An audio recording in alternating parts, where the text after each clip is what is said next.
Looks like the reports about the death of movie theaters and of the communal experience of enjoying images of people larger than life on the big screen have been greatly exaggerated after all.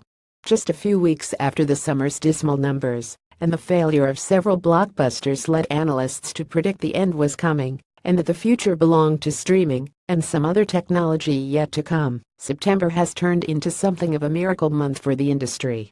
The biggest boost came from it, based on the Stephen King's epic horror novel, and centered around a group of teenagers terrorized by a killer clown called Pennywise.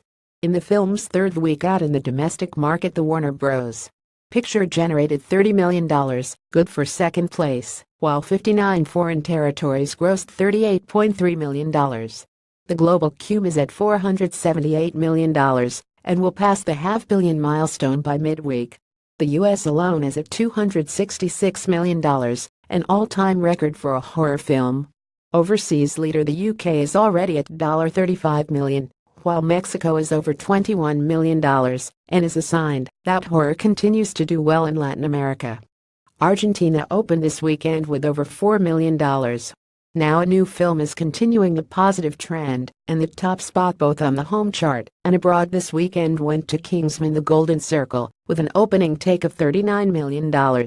Directed by Matthew Vaughn, who reteamed with his Secret Service stars Taron Egerton and Colin Firth, and brought in Mark Strong, Halle Berry, Julianne Moore, Jeff Bridges and Channing Tatum, the film fell short of some projections, but it made enough money to gain the distinction of being the fifth best September opening ever.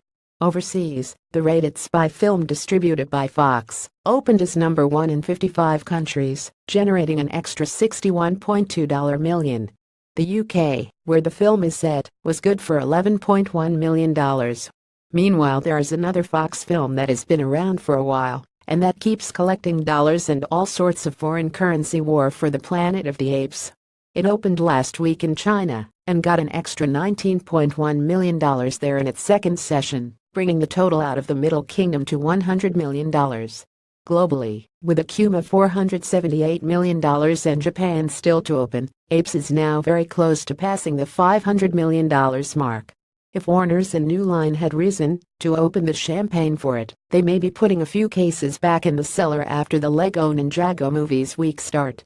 The third film in the franchise, Legogo, had a domestic debut of just $10 million, while 37 international markets generated $10.5 million. This is against a budget of $70 million before PA. In other overseas news, Spider-Man: Homecoming has turned into the top superhero movie of the year. With a global cume of $874.4 million, the Sony Marvel adventure is now officially ahead of Guardians of the Galaxy Vol. 2 $863.4 million and Wonder Woman $819.6 million.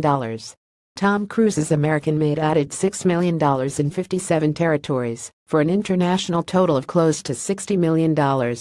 Next week it will face a major test: the debut in the US and Canada. On the so-called specialty market, Stronger, starring Jake Gyllenhaal in the role of real-life 2013 Boston Marathon hero Jeff Bappelman, had a start of $1.75 million. Next on the art chart, and in its 8th week of release, the Weinstein Company's Wind River, a crime drama set in an Indian reservation, earned an extra $1.2 million to reach $31.6 million. Fox Searchlight's Battle of the Sexes, the true story behind the 1973 tennis match between Billie Jean King, Emma Stone and Bobby Riggs, Steve Carell, squeezed an auspicious $525,000 out of just 21 theaters. Then we have Focus Features, who, after having tested Victoria and Abdul in 20 territories, for a total of over $12.5 million, released the film starring Judi Dench's Queen Victoria in 4 U.S. theaters. It made $152,000 for a promising per-screen average of $38,000. Next weekend, along with American-Made, we'll see a remake of 1990 cult hit Flatliners, starring Ellen Page, Diego Luna, and Nina Dobrev, and coming-of-age thriller Super Dark Times. See the latest world box office estimates.